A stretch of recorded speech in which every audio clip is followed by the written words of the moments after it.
bit from 7 to 8, but we can get into that more later. We got, I think, a very fun matchup ahead of us. Dude, this is going to be a good one, man. I love watching Dark Falcon. I know a lot of people really enjoy ragging on the Belmonts, but they're pretty hype when you watch them do cool stuff that the average Belmont doesn't always do, and Dark Falcon is said Belmont. But on the other end of things, this Sola hero that did take out James just a set ago has also been quite fun to watch in these brackets.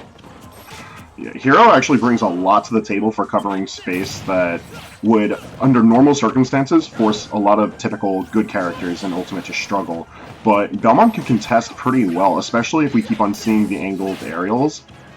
They just cover such a good amount of space for the Belmonts to harass Hero, and Hero doesn't really have an answer for it outside of, like, space your sword well. But if the whip is spaced well, Dark Falcon's going to be chilling for this set. Yeah, and you could basically count on that it will be spaced well. I mean, this is Dark Falcon who has actually very good results all around online. So, you know, this era of game has been very good for him, and it's been very good to just kind of showcase what Belmonts could do. But speaking of which, not the best display there. It looks like Sola did exactly the advice you gave him, spaced a sword, took the stock. Yeah, the reason I was like so focused on the sword when typically when you talk about Hero, you talk about his giant bag of tricks and menu. There's a good amount of the reliable projectiles that can either get slapped out from the whip, and excellent edge guarding there by Dark Falcon, or they can get bounced off of. And you don't want to give Belmont any more space than they can already cover, because they don't really have that great of movement in the grand scheme of things. But if you can help them with that, that's just bad news. Yep. Yeah, man, and that's the thing is, like, the Belmonts are they're those characters, and this is the cool part about Smash in general, that is very true to form to the game, all the movements included, and, you know, those Castlevania games are kind of old. They did not move super fast or very fluid. No, sir.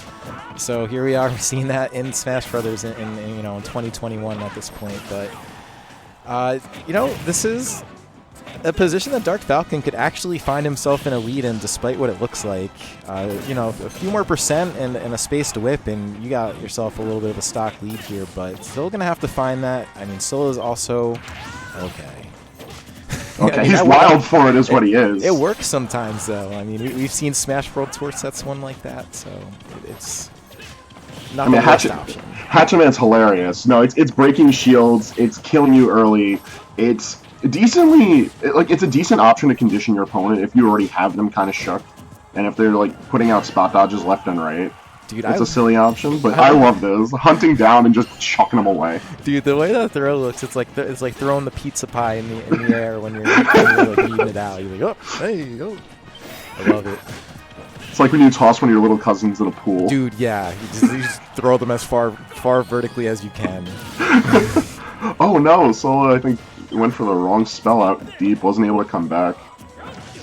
All right. That's one of the things about Heroes, that like you have to like test your luck at those weird angles if you don't have the mana to worry about the full charge start B, but there's another character that's to worry about recovery. Really weird kerfuffle in the bottom left. It's going to leave Dark Falcon no space to recover, and Sola with game 1. Again, suddenly, you know, this is why everyone says Belmonts are bad, right? Like, all it takes is just a little bit of offstage, anything to happen, and the character's exploded. Let's see, Nair, Fair, the neutral B, and then, yeah, that's a... Yeah, he just I guess he must have caught out his jump. Mm-hmm. Yeah, he lost a little earlier on. So that's it, just like that. That's going to be game 1. And what's funny is you'll watch a Belmont, and it looks like they're like kind of controlling the game, looking good, and then it ends abruptly. And that's why everyone has dropped the character. No one really plays the character anymore. Yeah, I mean, he's tough. It requires a lot of discipline, because he is very rewarding in matchups where he does well, or in general, if you can play around your opponent. Because it is very evident when the Belmont player is playing more effectively. But there are just some situations you can't really do much about. Like, it's the nature of Smash. Mm-hmm. That's the condition, yep, that we're all under here. Nature of Smash, and let's see if things go a little different for Dark Falcon here, though. Because I feel like, especially the way that first game started, it honestly looked good for him. Like it looks, you know, it's Dark Falcon. I mean, this is top 8 territory here, and oh, but that's dead. Excellent coverage from Sola. If there's one thing that I would like to see more of from Dark Falcon, I actually want to see some more forward smashes. We've seen Dark Falcon do an excellent job of putting Sola in positions where if he's not able to press forward with aerials, he is sitting there in shield.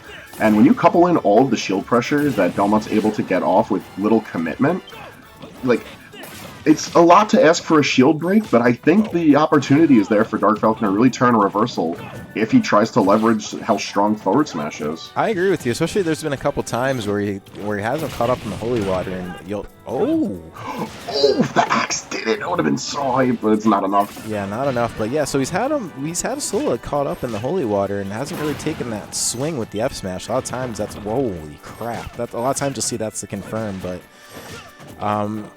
you know, so here's Sola still hanging on to that stock. Never mind, scratch that. Things right back to even for the most part. That's how it goes. Yeah, no, the downwards angled fair and bear are just such a good tool in this matchup. Not only are they, in general, one of the best spacing tools the Belmonts have at their disposal, but if you really, like, crack down on everything in Hero's kit, and I do mean everything, that's lateral space, not lateral, but rather diagonal space, that the Belmonts cover is in such a weird space that Hero can't really contest safely. Except for that move. Thwack will be able to cover it, but I mean, that's one of 30 some odd options to come out of down B, so not very reliable counterplay. Oh, and yeah. Excellent coverage from Dark Falcon. Double Axe gonna get it done.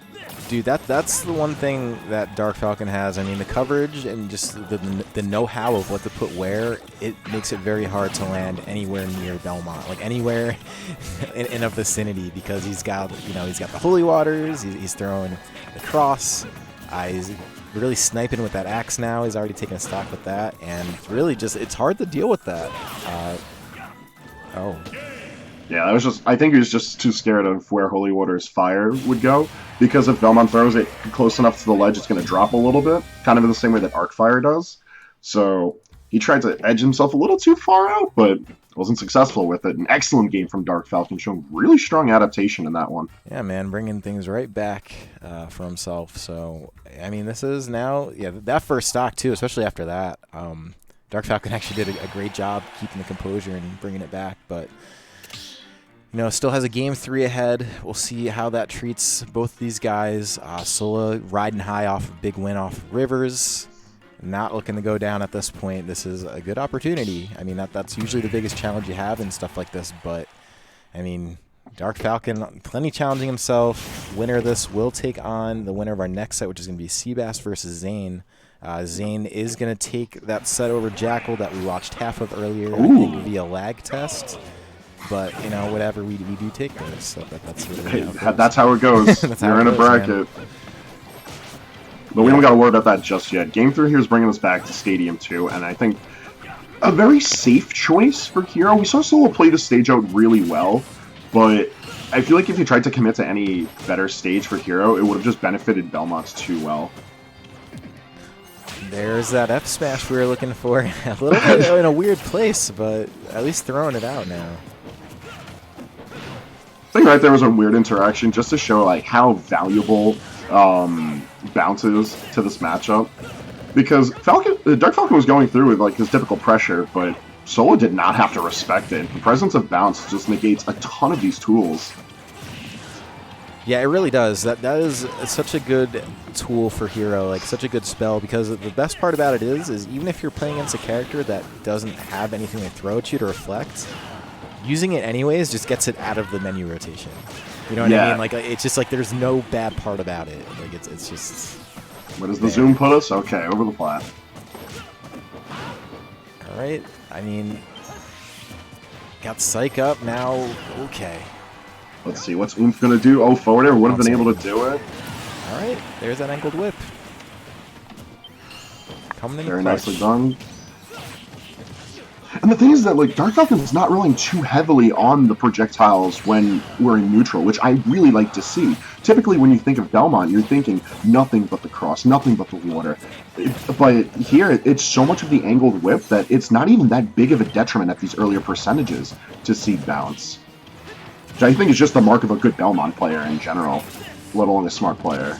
Yeah, I mean, I kind of think so, too. I actually think Dark Falcon's... You have to... Wow, kind of being let down by the whip there. I'm surprised that didn't catch. But in any case, yeah, I mean, Dark Falcon is, like, you got to be smart to be able to play these characters, and a lot of it is just being able to get a beat on where your opponent's going to be landing or what they're going to be doing, and then you throw out the proper defenses. It's not always necessarily about spam with these characters. These are literally just the tools that they have. Okay. Yeah, Dark Falcon, he wants to end this. He's looking to get this one done as soon as he can. And honestly, I don't disagree. I feel like trying to get this over and done with, bleed Sola down to their last stock before Sola has the opportunity to really let this match go off the rails, is probably one of the best game plans he can have, especially while leveraging forward tilt this well. We've seen it a couple of times now, but Dark Falcon just putting out forward tilt with reckless abandon has neutralized a couple of projectiles, and I think just that alone is what's making it really good as a close range tool. Yeah, man. Oh!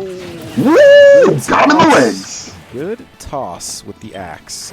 So that is going to be a lead extended here for Dark Falcon, and you really can't have too big of a lead with the Belmonts considering how quickly you could find yourself dead. So, if Dark Falcon is able to capitalize on this, we are going to be seeing him move on to Winners Finals. Otherwise, Sola still not quite out of it yet. Sola really has not figured out an answer for these down-angled aerials. It's like covering such a perfect space for Dark Falcon, and look at this, almost lapping in percentage at this point. Like, one solid Belmont interaction, and this could be it, but I'm not counting out Hero just yet. He's still got a stock. He's still got plenty of time. Yeah, there's too much going for Hero for you to really just be like, oh, okay, yeah, game over. Even at 89 here in a precarious position. Oh, never mind. He did not get zoom where he needed it. Nothing like that. So instead, that is going to be Dark Falcon moving along here.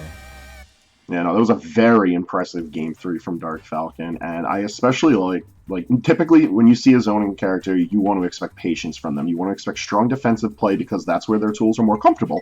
But here, he just hit the red line. Just keep on pressing forward. Don't give Hero any time to breathe. And because of that, Sola really didn't have time to not just like take advantage of the menu, but just compose themselves in general and play the game. At no point in that game 3 did we really see Hero comfortably positioned, both off stage or on stage. The entire match just looked like it belonged from Dark Falcon from the start. Yeah, 100%, man. And this was pretty different than, I mean, Sola's been on a bit of a tear today, and it was pretty different how that game 1 went. I think, it's a classic case of really being able to dissect what your opponent's doing and react accordingly. And I think that if you're playing Belmont, that's something you got to be able to do, because there's a lot of bad matchups out there for you, like a lot of them. Certainly. You got to learn.